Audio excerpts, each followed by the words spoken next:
Salut les Simone, je suis contente de vous retrouver cette semaine. J'avais envie de voir avec vous un épisode qui me tient à cœur, c'est trouver sa voie quand on a 1000 idées, cadeaux ou fardeaux. C'est ce qu'on va partager ensemble cette semaine. Donc je suis là pour vous accompagner dans votre chemin, vous le savez, pas toujours, pas toujours limpide. Souvent un chemin qui est plutôt un peu sinueux entre votre vie pro, votre vie perso. Avec Nora, on a à cœur de vous apporter des outils qui sont là pour vous aider, des podcasts qui sont conçus normalement sur un format pour vous permettre que ce soit rapidement actionnable. Donc j'espère pouvoir aujourd'hui faire ce petit pas supplémentaire avec cette notion de 1000 idées à l'heure que beaucoup de femmes que j'accompagne ont. Alors j'ai presque envie de dire subissent au démarrage et finalement, vivent, bien quand on sait comment l'utiliser et ce que ça représente, peut-être aussi à l'intérieur. Pour ça, je vous propose un podcast, qui va être un petit peu en 3 parties. On va déjà voir un petit peu le trop-plein qui paralyse, parce que ça, c'est la réalité et c'est bien de la poser. Ensuite, on va voir dans une deuxième partie, le fait que choisir, c'est pas abandonner.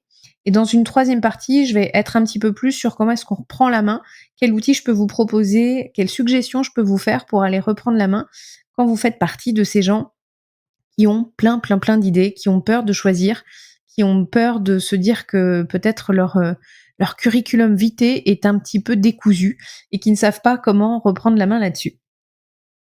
C'est parti, on embarque sur cette thématique. Donc je vous parle de ce sujet parce que c'est un sujet déjà, comme je vous disais, que je croise quasiment pas tous les jours, mais au moins tous les mois, sur ce trop plein d'envie que beaucoup de femmes ressentent. On a 1000 idées, on a 1000 élans, on a plein de choses qui viennent. On a beaucoup d'inspiration, on a envie de se lancer, on fait un métier, on adore, on s'éclate pendant 2 ans, on l'apprend, on le maîtrise et puis paf, on s'ennuie. Du coup, on change de métier ou on évolue en interne et au bout de 2 ans, à nouveau, ça y est, on a fait le tour, on s'ennuie. C'est le genre de discours que j'entends assez régulièrement. J'ai fait 2-3 postes dans ma boîte. À chaque fois, c'était sympa, j'ai adoré. Mais en fait, au bout d'un an ou 2, une fois que je maîtrise, je m'ennuie parce que j'ai envie d'apprendre autre chose. Donc ça, c'est le genre de choses que je peux entendre régulièrement et ça peut paraître anodin, sauf que voilà, ce qui se cache derrière ça, en fait, c'est la dureté de cette réalité qui est un peu moins sympathique, qui est, en fait, si je choisis, du coup, c'est que je renonce. Et ça, c'est culpabilisant. C'est culpabilisant comme choix parce que, ça fait peur. On se dit toujours: «Et si je regrettais? Et si je passais à côté de quelque chose?» Ou est-ce que j'ai aussi des fois des phrases de: «Mais vu que j'aime plusieurs choses, est-ce que je peux vraiment trouver le métier qui me fait vibrer alors que j'aime faire plein de choses? Est-ce que c'est moi le problème ou est-ce que c'est la société?» Je sais pas trop. J'ai du mal à me situer. Et ça, c'est culpabilisant, 1 et en plus, 2, ça vous amène dans une certaine forme d'immobilisme. C'est quand même quelque chose qui est donc très, difficile à vivre et c'est pour ça que j'avais envie d'en parler, pour voir que c'est aussi les 2 faces d'une même pièce, parce que ça montre aussi que vous êtes quelqu'un rempli de curiosité, rempli de merveilles, de choses à partager et d'envie d'apprendre. Et puis je voulais aussi ramener un petit peu cette réalité, sociétale qui est que nous sommes dans une organisation où de plus en plus on nous demande de réaliser, on parcellise, quand même les tâches. On demande aux gens de réaliser une partie d'un travail ou une partie d'une mission, alors qu'avant, celui qui faisait un travail faisait l'ensemble du boulot. Et là, on est nous quand même beaucoup plus dans une société où on fait un petit bout de chaque chose. On va s'occuper que de la com, on va s'occuper que de la partie clientèle, on va s'occuper que du SAV, on va faire que de l'appel entrant. Bref, c'est quand même des choses qui sont assez restrictives. Donc déjà, il faut ramener un petit peu ce contexte de l'être humain n'est pas du tout fait pour ne réaliser qu'une seule tâche. Donc finalement, votre sentiment, on va ramener un peu de réalité là-dessus, il est complètement normal. C'est plutôt sain d'esprit d'avoir cette envie de vivre, cette envie de découvrir. En général, il y a aussi une valeur liée à la stimulation qui est cachée derrière, qui est là, qui est présente et qui vous donne envie et de l'appétence pour beaucoup de choses. Donc il y a plusieurs choses qu'on va pouvoir évoquer dans ce podcast.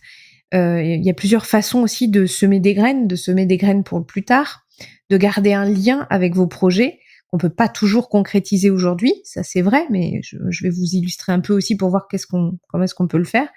Mais c'est quand même un soulagement de savoir que il y a pas toujours forcément un vrai renoncement. Donc je vous embarque dans cet épisode L'idée, c'est que ce soit quand même un épisode assez doux et qui vous amène un peu qui vous aide, je l'espère en tout cas, à retrouver un peu le cap sans pression et puis sans vous oublier en chemin. C'est quand même l'idée principale, vous le savez bien. Donc le trop plein qui paralyse, ça c'est ce que j'essaie de vous exprimer. Donc c'est la première chose dont il faut prendre conscience. C'est normalement, je pense que vous êtes quand même beaucoup à se reconnaître dans ce sentiment de voilà, j'ai plein d'idées qui me viennent tout le temps. Il y a une journée, j'ai envie de me lancer dans un projet créatif et puis le lendemain, j'ai envie d'accompagner des gens et puis le surlendemain, en fait, j'ai envie de changer de vie pro et puis la journée d'après, j'ai envie de partir à l'autre bout du monde, à travailler juste avec mon ordinateur sur le sable et puis renvoyer un petit selfie à la famille pour dire que tout va bien.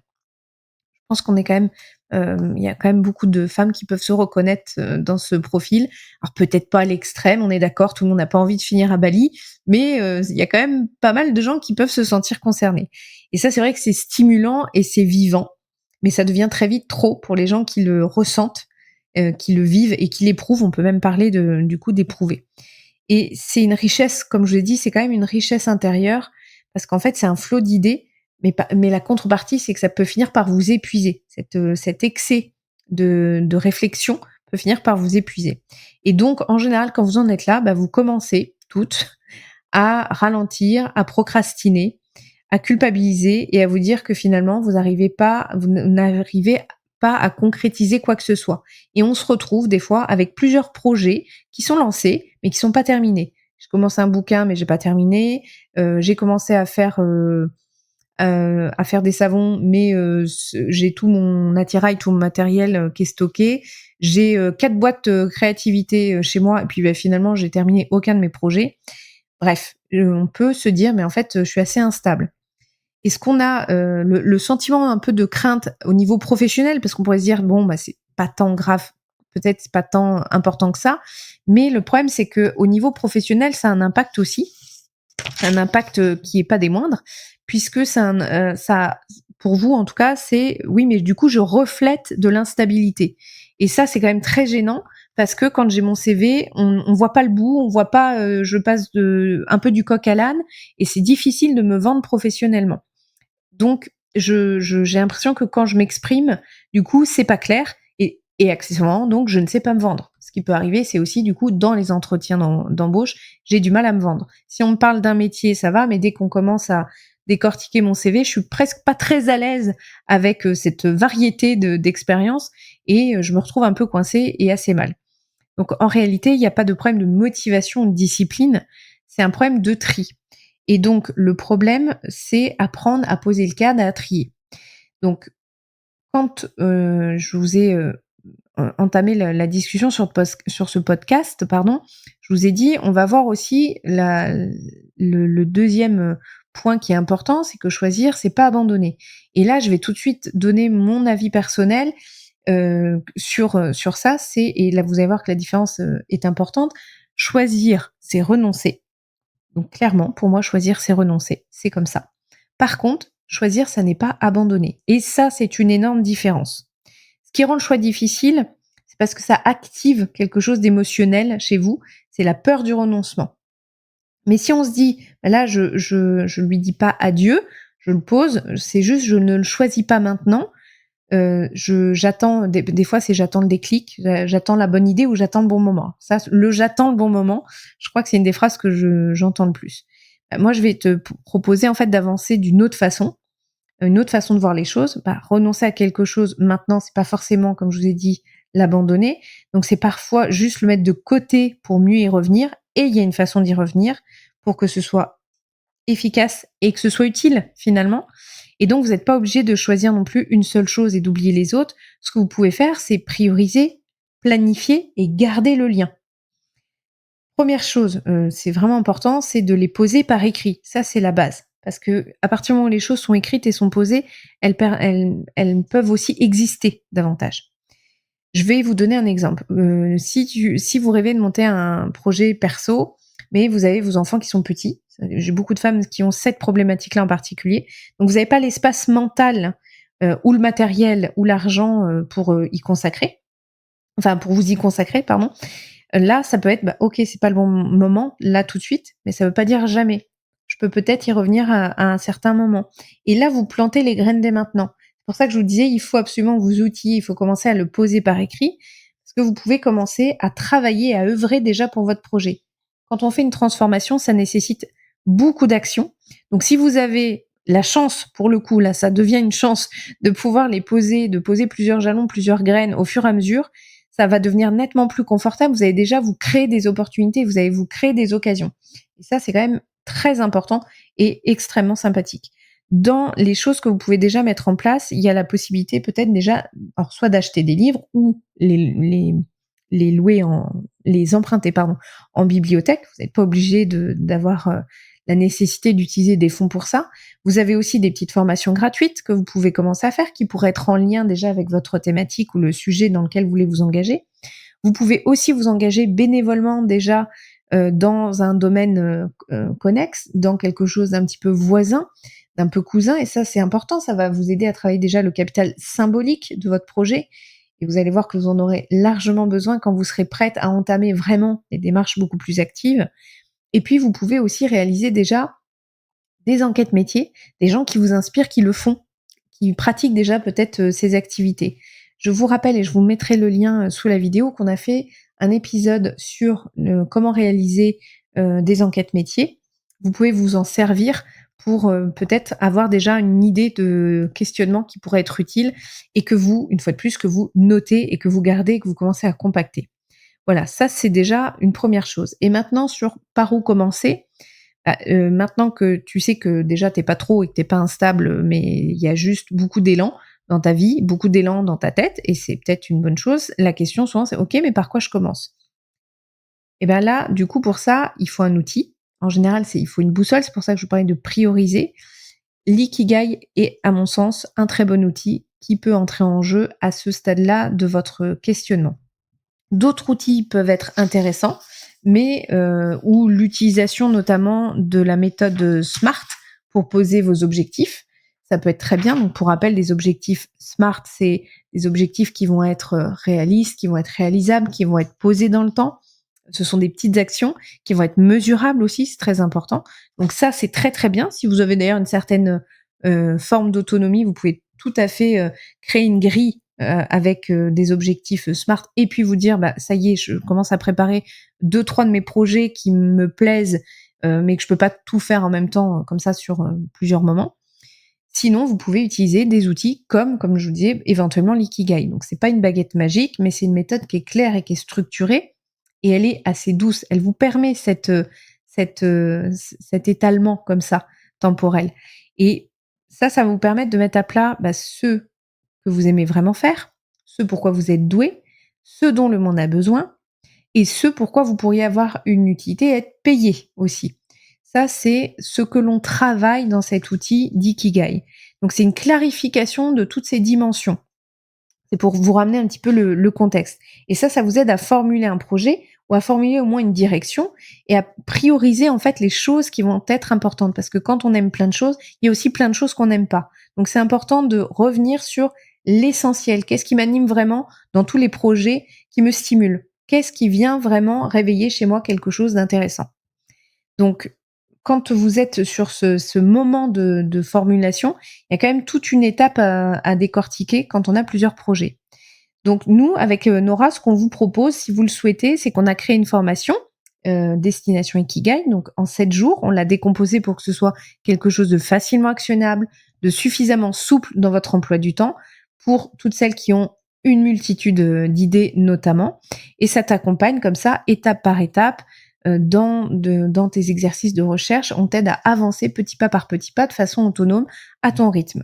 Ça c'est un outil avec une proposition que je peux vous faire pour l'avoir. J'ai également d'autres propositions. Nous avons, et là aussi, promis, on vous met le lien en descriptif sous sous le podcast et sous la vidéo. Nous avons aussi fait un épisode sur l'ikigai où on vous donne des informations, le type de questions, ce qu'on y voit, comment on le fait pour que vous puissiez le travailler déjà aussi en autonomie si vous préférez. Donc, on vous mettra le lien sous le podcast. Et enfin, une troisième option possible, c'est aussi de rechercher, il y a de très très bons bouquins qui peuvent vous aider à travailler l'ikigai si vous voulez les prendre avant de partir en vacances, que ce soit la formation, ça peut se faire en distanciel, c'est possible. Un bouquin, on peut le réaliser aussi quand on est en vacances et c'est très bien.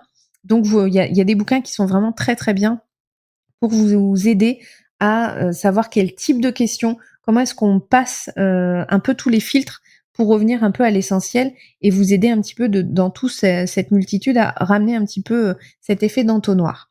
Donc certains bouquins peuvent être, excellents. Là où je mettrai une petite limite, c'est si jamais vous voulez le faire avec, des vidéos, des petits vidéos que vous pourriez trouver, ça me semble un peu léger.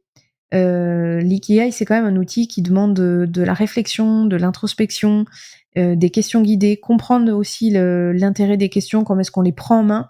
C'est un outil qui nécessite, un certain travail. Donc peut-être que le format vidéo, court là, pour le coup, c'est à mon sens, c'est peut-être un petit peu moins adapté, mais bon, pourquoi pas? C'est aussi une possibilité. En tout cas, tu as peut-être mille idées et ça, c'est complètement OK, mais tu es pas obligé de les réaliser toutes en même temps et ce que tu peux faire, bah, c'est choisir avec conscience, c'est choisir avec douceur et aussi avec stratégie.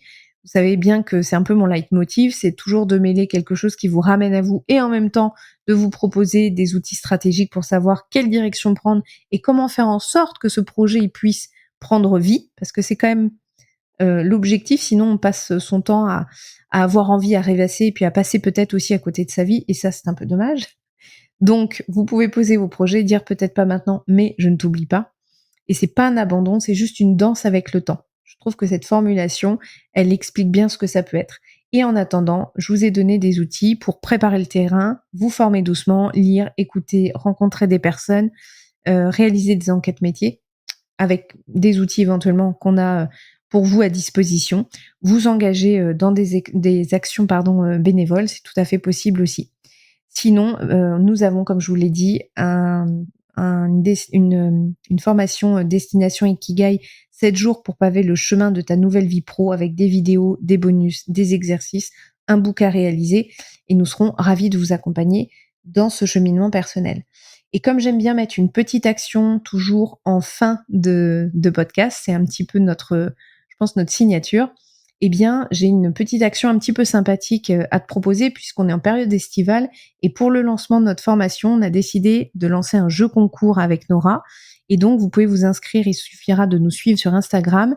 Il faudra liker le jeu concours et puis vous taguer du coup 2 de vos amis qui pourraient ressentir cette même chose et le 2 femmes vont être sélectionnées. Il y aura un tirage au sort et donc 2 femmes pourront être sélectionnées pour, découvrir et pouvoir tester gratuitement notre formation.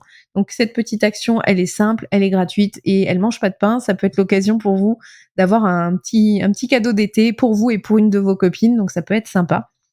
Donc voilà, je vous laisse, avec cette suggestion. Vous en faites ce que vous voulez. Je vous souhaite dans tous les cas une très belle journée, une très belle semaine et une très belle période estivale. Ciao!